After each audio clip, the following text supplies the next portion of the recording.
Dear student अस्सलाम वालेकुम, welcome back. आज हमारा 10th क्लास का दूसरा जो है वो लेक्चर शुरू होता है। पहले लेक्चर के अंदर हमने मसाइल, जो हमारा पहला टॉपिक है मसाइल को हल करना, उसकी तारफ़ पढ़ा था और डेफिनेशन पढ़ी थी। और उसके बाद हमारे पास जो मसाइल के हल करने का मेथड था, द प्रॉब्लम सॉल्विंग मेथड जो था, उसमें से पहला जो हमारे पास उसका मेथड था मसले का तअय्युन, वो हमने पढ़ा था। यानी कि हमारे पास मसाइल को हल करने के लिए यहाँ पर 9 मेथड लिखा गए हैं, जिनको हम एक बाद दीगरे स्टेप बाय स्टेप जो है इनको हम डिटेल के साथ पढ़ेंगे। दूसरे नंबर पे अब हमारे पास है ज़रूरतें वज़ह से बयान करना। पहले टॉपिक जो था हमारे पास मसाइल को हल करने का जो पहला तरीक़ाकार था, उसके अंदर था मसले का तअय्युन, कि हमारा मसला क्या है। क्या है जी? हमारा मसला क्या है। मसले के तअय्युन में हम क्या करते थे? मसले का तअय्युन ये होता था कि हमारा प्रॉब्लम है क्या चीज़, हमारा मसला है क्या। उसके अंदर हम क्या करते थे कि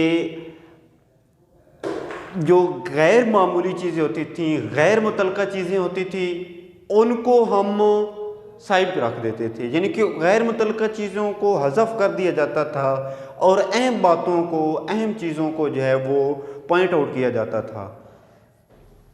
तो आज हमारे पास जो दूसरा टॉपिक है मसाइल को हल करने के तरीके में, वो है ज़रूरतों को वज़ाहत से बयान करना। इससे पहले मैंने बिजली वाली एग्जांपल दी थी।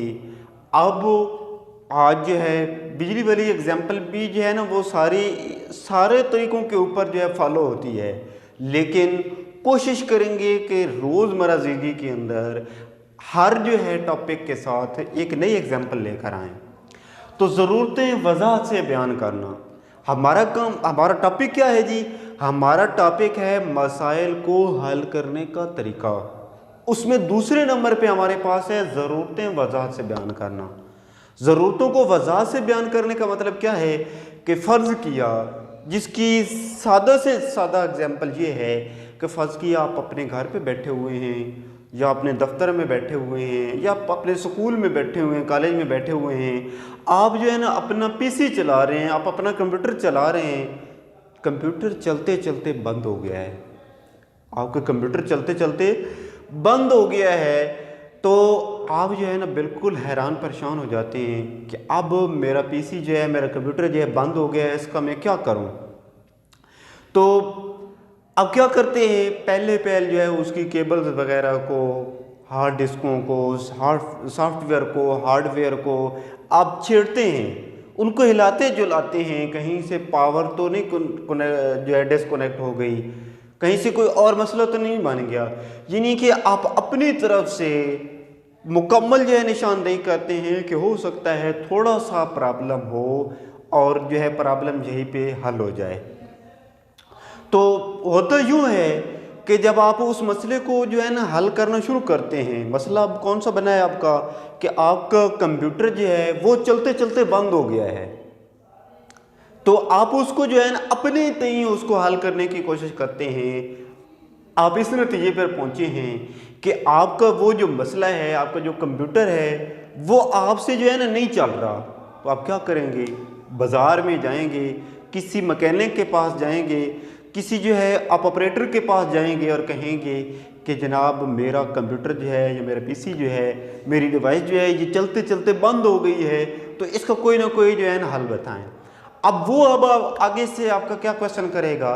वो आपको क्वेश्चन करेगा कि इसको क्या प्रॉब्लम है, इसको क्या हुआ है, किस तरह जो है ये आपका जो है ये सिस्टम ख़राब हुआ है, क्या क्या किया है। तो आप क्या करेंगे? आप उसको सारी जो है ना, जिस तरह एक मरीज़ डॉक्टर के पास जाता है और वो अपनी जो है ना बीमारी के बारे में बताता है कि मुझे ये होता है, बुखार होता है, सर में दर्द होता है, ये होता है, यानी कि इस वक्त मुझे बुखार होता है, इस वक्त नहीं होता है, इस वक्त उतर जाता है, यानी कि वो सारी जो है ना अपनी तबीयत के बारे में डॉक्टर को आगाह करता है। इसी तरह आप भी जो है ना ऑपरेटर को, मार्केट में जो दुकानदार है उसको आप आगाह करते हैं कि ये जी मेरे कंप्यूटर ने हरकतें की हैं, उसके बाद जो है ये इसकी तो इस बात को कहते हैं ज़रूरतों को वजाहत से बयान करना कि आपकी ज़रूरत क्या है, आपकी डिमांड क्या है और आप चाहते क्या हैं। इसको कहते हैं ज़रूरतों को वजाहत से बयान करना। अब इसको रीड आउट करते हैं कि ज़रूरतों को वजाहत से बयान करना मिलता है कि बहुत से यूज़र अपने सॉफ्टवेयर की सही ज़रूरियात की वजाहत नहीं कर सकते। वही पहले वाली बात कि यूज़र की सॉफ्टवेयर के बारे में ज़रूरत कौन सी है, वो इस बात की वजाहत नहीं कर सकते। उन्हें यकीनी तौर पर इल्म नहीं होता कि वो सॉफ्टवेयर से क्या काम लेना चाहते हैं, यानी कि सॉफ्टवेयर से उन्होंने क्या काम करवाना है, उनको पता ही नहीं होता, वो इसके बारे में आगाह ही नहीं होते। लिहाजा उनकी ज़हन में ज़रूरतों का गैर वाज़ेह सेट होता है, यानी कि जो चीज़ उन्होंने नहीं करनी होती, जो काम उन्होंने सॉफ्टवेयर से नहीं करवाना होता, वो भी उनके ज़हन के अंदर होता है, और जो काम सॉफ्टवेयर ने करना होता है वो उनके ज़हन में नहीं होता। इसीलिए कहते हैं कि लिहाजा उनके ज़हन में ज़रूरतों का गैर वाज़ेह सेट होता है, यानी कि उसका जो है वसी सही जो है सेट नहीं होता, जो कि उन्हें गलत हल की तरफ ले जाता है। यानी कि जो ज़रूरतों का गैर वाज़ेह सेट होता है, अब आप जो चीज़ जिसकी तरफ नहीं जाना उसकी तरफ चले जाते हैं, तो ये गलत हल की तरफ ले गया है। ये मरहला यूज़र की ज़रूरतों को वाज़े करने का तकाज़ा करता है ताकि मुनासिब हल तजवीज़ किया जाए। यानी कि जब आप ज़रूरतों को वज़ाहत से बयान करेंगे तो यूज़र को ये वाज़े करेगा, ये इस बात का तकाज़ा करेगा कि ताकि आपका जो हल है या ताकि आपका जो मसला है उसका मुनासिब हल तजवीज़ किया जा सके। इस मरहला में ज़रूरतों पर मुश्तमिल दस्तावेज़ जो है तैयार की जाती हैं जो सिस्टम की मुतवक्के खसूसियात बयान करती हैं। यानी कि इस सिस्टम में क्या हो जाता है कि वो पेपर की सूरत में, प्रिंटेड की सूरत में, यानी कि सॉफ्टवेयर की जो भी ज़रूरतें हैं वो क्या हो जाती हैं, तैयार हो जाती हैं, जो कि सिस्टम की मुतवक्के खसूसियात बयान करती हैं, जिससे सिस्टम की जो मुतल्लका खसूसियात होती हैं, मुतवक्के जो उससे काम की ज़रूरियात होती हैं वो बयान की जाती हैं। इन पाबंदियों का जिक्र करती है जिसमें उसे काम करना चाहिए, यानी कि जो सॉफ्टवेयर का काम है उसको अपने काम के ऊपर पाबंद करती है। इस सॉफ्टवेयर का ख्याली जिक्र करती है जिसे डिज़ाइन किया जाएगा और इस्तेमाल में लाया जाएगा। यानी कि ये सॉफ्टवेयर का ख्याली जिक्र है जिसे डिज़ाइन किया जाएगा और इस्तेमाल में लाया जाएगा। इसको कहते हैं ज़रूरतों को वजाहत से बयान करना। यानी कि आपकी ज़रूरत क्या है, आपकी डिमांड क्या है, आप चाहते क्या चीज़ हैं, आप सॉफ्टवेयर से काम क्या करवाना चाहते हैं। जब आप ज़रूरतों को वजाहत से बयान करेंगे तो सॉफ्टवेयर को भी अपने काम का पता चल जाएगा और आपको भी इस बात की समझ आ जाएगी कि मैंने क्या काम करना है और सॉफ्टवेयर से मैंने क्या काम करवाना है। अब तीसरे नंबर पे हमारे पास है मसले का तज्ज़िया करना। ये तज्ज़िया और तयन जो है आपस में थोड़े बहुत मिलते जुलते हैं। तयन में हम क्या करते थे, तयन में हमारे पास मुख्तसर सी बात है कि हम जो गैर मुतल्लका चीज़ें होती थी ना, यानी कि जो ज़रूरी चीज़ें नहीं होती थी उनको हम ख़त्म कर देते थे, ज़रूरी चीज़ों को मद्देनज़र किया रखा जाता था। मसले का तज्ज़िया भी बिल्कुल इसी बात की अक्कासी करता है कि इस मरहला में मसला को छोटे मसाइल में तकसीम किया जाता है, उसकी डिवाइडेशन की जाती है, उसकी पार्टीशन की जाती है। मजमूई तौर पर बड़े मसला पर तवज्जो मरकूज़ करने की बजाय हम हर ताती मसला को अलग हल करने की कोशिश करते हैं, जिसकी मैंने पहले एग्जांपल दी थी, मिसाल दी थी आपकी इलेक्ट्रिसिटी की, आपकी बिजली की सिस्टम की, कि आपके 3 पोर्शन हैं या 4 पोर्शन हैं, उनके अंदर एक ही सिस्टम बिजली का काम कर रहा है। तो आप जो है, अब मेन प्रॉब्लम आपका लाइट है, बिजली है, इलेक्ट्रिसिटी है। अगर वो तीनों पोर्शनों में काम कर रही है तो फिर तो वो ठीक है। अगर वो तीनों में काम करना छोड़ गई है तो आपका प्रॉब्लम बिजली है, इलेक्ट्रिसिटी है, जो कि पावर की डिस्कनेक्टिंग है, कि आपकी पावर जो है वो डिस्कनेक्ट हो गई है, जिसकी वजह से आपका सिस्टम ख़राब है। अब क्या करेंगे, आप उसको स्टेप बाय स्टेप जोड़ेंगे, यानी कि एक पोर्शन में चल रही है, 2 में नहीं चल रही, तो आप क्या कर रहे हैं कि जिसमें चल रही है वो आपका वो जो है वो आपका गैर मुतल्लका चीज़ है। क्यों? क्योंकि उसके अंदर तो सिस्टम चल रहा है।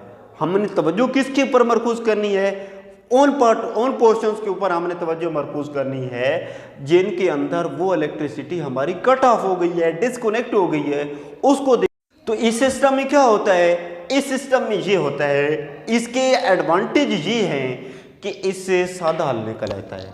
जब हम ये काम करते हैं ना कि एक मसला है बड़ा, उसको छोटे मसाइल में तकसीम किया जाता है, बड़े मसले पर तवज्जो मरकूज़ करने की बजाय उसकी पार्टीशन की जाती है, उसके हिस्से किए जाते हैं, उसके बखरे किए जाते हैं, तो उसका पहला फ़ायदा हमें यह निकलता है कि जो हमारा प्रॉब्लम है ना उसका सादा हल निकला जाता है।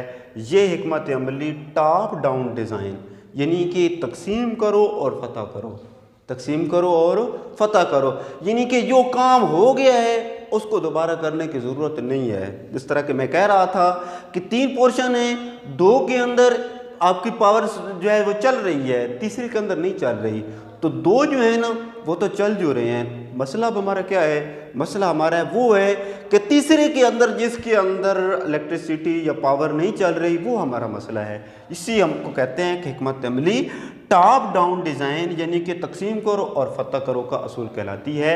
जब हम इस असूल को अपनाते हैं तो सही हल तक पहुंचने के लिए हमसे चंद एक सवालात पूछे जाते हैं। मसलन पहला सवाल है कि दिए गए मसला के कितने हल हैं।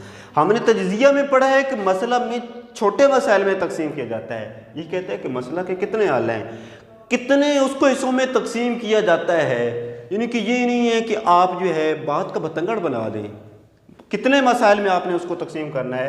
पहला सवाल ये पैदा होता है कि दिए गए मसला के कितने हल हैं, कि एक मसला को कितने मसाइल में तकसीम किया जाता है, उसके कितने जो है आप पार्टीशन कर सकते हैं, कितने हिस्से कर सकते हैं। अगर आपने उसके हिस्से कर भी दिए तो कौन सा हल बेहतरीन है, यानी कि जिसने आपने उसको मसाइल में तकसीम किया, मसाइल में तकसीम करके आपने उसके हिस्से बनाए, उसमें से कौन सा हल जो है वो बेहतरीन है। आपने एक मसला है उसमें से आपने 3-4 प्रॉब्लम जो है वो क्रिएट किए हैं, क्रिएट करने में से जो उनमें से कौन सा हल जो है वो बेहतरीन है, जो सबसे अफजल है। तीसरा क्वेश्चन ये पैदा होता है क्या मसला को कंप्यूटर पर हल किया जा सकता है। फर्ज किया जब हम प्रॉब्लम इन द कंप्यूटर की बात आती है, प्रॉब्लम ऑफ कंप्यूटर की बात आती है, तो क्या ये जो मसला है हमारा, जब हम सॉफ्टवेयर की बात करते हैं, क्या ये सॉफ्टवेयर जो है ये कंप्यूटर के ऊपर हल हो सकता है। चौथे नंबर पे है कि हमारी इनपुट और आउटपुट क्या है, इनपुट और आउटपुट क्या है, इनपुट और आउटपुट क्या है, इनपुट और आउटपुट ये हमारे क्वेश्चन हैं। सवाल कौन सा है, मसला कौन सा है, उसका हल कौन सा है, यानी कि मसला क्या है, हमारा सवाल और जवाब, ये इनपुट और आउटपुट हैं कि हमारे मसले, एक मसला है उसके हल कितने हैं और कौन सा हल बेहतरीन है, ये हमारी इनपुट और आउटपुट हो गई। यानी कि कितने हमारे मसले थे, कितने क्वेश्चन थे और कौन सा क्वेश्चन जो है, किस क्वेश्चन का आंसर जो है, कौन सा आंसर जो है वो सबसे बेस्ट है, टॉप ऑफ रेंज है, तो वो हमारी इनपुट और आउटपुट में शामिल है। 5वें नंबर पर है कि ज़्यादा बड़े मसला को छोटे मसाइल में कैसे तकसीम किया जा सकता है, यानी कि एक बहुत बड़ा मसला है उसको जो है ना आप छोटे छोटे मसाइल में तकसीम करना शुरू कर देते हैं तो वो तो बहुत जो है लंबा चौड़ा प्रोसेस बन जाता है। तो कहता है कि ज़्यादा बड़े मसला को छोटे मसाइल में कैसे तकसीम किया जा सकता है, कि एक है भी बहुत बड़ा मसला है तो उसको किस तरह जो है छोटे मसाइल में उसकी पार्टीशन या उसके हिस्से बखरे किए जा सकते हैं। ये हमारे क्वेश्चन पैदा होते हैं इन द इसके अंदर मसले के तज्ज़िये के अंदर, कि एक मसला है, एक मरला है जिसमें हम मसले को छोटे छोटे मसाइल में तकसीम करते हैं, जिससे वो कहता है कि इस मसले का सादा हल निकल आता है। उसमें से 5 क्वेश्चन जो है वो क्रिएट होते हैं। वो ये हैं कि दिए गए मसला के हल कितने हैं, कौन सा हल बेहतरीन है, क्या मसला को कंप्यूटर पर हल किया जा सकता है, इनपुट और आउटपुट क्या है। हाँ, अगर हमने इसके मसला की पार्टीशन कर भी दी है, उसका तज्ज़िया कर भी लिया है, तो उसके हमने छोटे मसाइल में तकसीम किया है, तो क्या हम उसको कितने मसाइल में तकसीम कर देते हैं। ये जो है हमारे मसले के तज्ज़िया के अंदर क्वेश्चन पैदा होते हैं। ये था जी हमारा आज का टॉपिक। ये 3 टॉपिक जो है मसाइल के मेथड हो गए। आगे जो है हम नेक्स्ट लेक्चर में पढ़ेंगे। आज का लेक्चर ख़त्म होता है। अल्लाह हाफ़िज़।